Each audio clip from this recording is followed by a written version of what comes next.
అందరికీ నమస్కారం. ఈరోజు ఆదిత్య హృదయంలోని 22వ శ్లోకం చెప్పుకుందాం. నాశయత్యేష వైభూతం తథైవ సృజతి ప్రభుః పాయత్యేష తపత్యేష వర్షత్యేష గభస్తిభిః. ఏషః ఆ సూర్యుడే వైభూతం ఖచ్చితంగా ప్రాణులన్నింటినీ నాశయతి ఆయనలో లయం చేసుకుంటారు. తథైవ అలాగే సృజతి మళ్ళీ ఆయనే సృష్టిస్తాడు.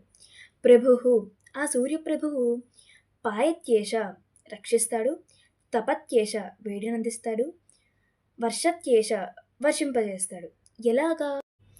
గభస్తిభిః ఆయన యొక్క కిరణాలతో.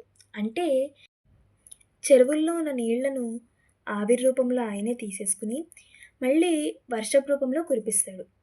కురిపించి ఈ జీవరాశినంతటిని కూడా కాపాడతాడు.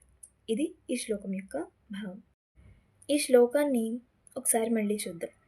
నాశయత్యేష వైభూతం తథైవ సృజతి ప్రభుః పాయత్యేష తపత్యేష వర్షత్యేష గభస్తిభిః.